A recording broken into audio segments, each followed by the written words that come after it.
84 कोस यात्रा क्यों होती है? यशोदा मैया और नंद बाबा ने सबरे दई देवता मनाए।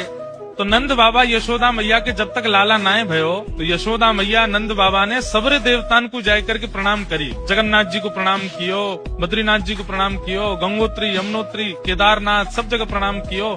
जो जो देवता उनको बताते गए सब जगह जाके प्रणाम करते और प्रणाम करके कहा मांगते, हमें बालक नाए चाहिए, हमें लाला नाए चाहिए। तो अरे नंद बाबा की 9 लाख गैया हैं, नंद बाबा के बाद उन गैयान की सेवा करने वालों एक ग्वारिया चाहिए। नंद बाबा के यहाँ इतने संत इतने भक्त आते रहे, नंद बाबा सब संतन की सेवा करें, इनके बाद संतन की सेवा करने वालों एक सेवक चाहिए। सोचिए, पुत्र की कामना करते रहे पर पुत्र कैसा चाहिए? गौ सेवक, संत सेवक, भक्त सेवक। तब तीर्थों में जाकर के प्रणाम किया और कहा कि एक लाला है गयो तो हम वचन दे रहे हैं लाला के संग फिर से तीर्थ में आवेंगे। लोग बाग तीर्थों में जाके ऐसी बोल देते हैं ना मनोकामना, ऐसी नंद बाबा यशोदा मैया ने सब तीर्थन में मनोकामना करी कि एक लाला है जाए, गैयान को सेवक, संतन को सेवक, तो वह लाला के संग हम तीर्थ कर में आवेंगे। ठाकुर जी को जन्म भयो, जैसे ही ठाकुर जी चलवे फिरवे बोलवे लायक भय, यशोदा मैया और नंद बाबा ने आपस में चर्चा करी, अब लाला चलन लगो, अब लाला बोलन लगो, अब हमें तीर्थ जानो चाहिए, चलो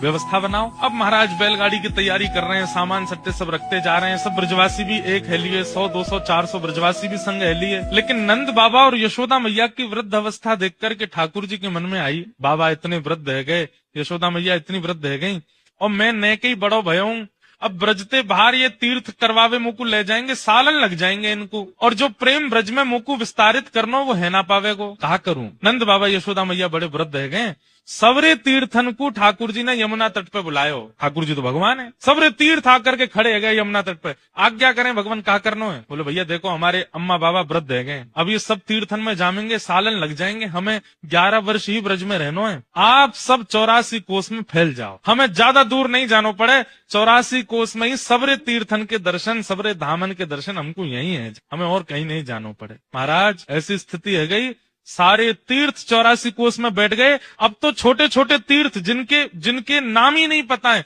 वो भी आ गए लाइन में, बोले हम भी ब्रज में आवेंगे, हमें स्थान दो, हम भी विराजमान होंगे। और उस भाव से भारत वर्ष के सारे तीर्थ 84 कोस में विराजमान हो गए। और फिर नंद बाबा यशोदा मैया के साथ लाला 84 कोस ब्रज यात्रा पर गए। तब से ये नियम है हमारे ब्रज में, ये अभी कार्तिक का महीना चल रहा है, अभी 84 कोस यात्रा चल रही।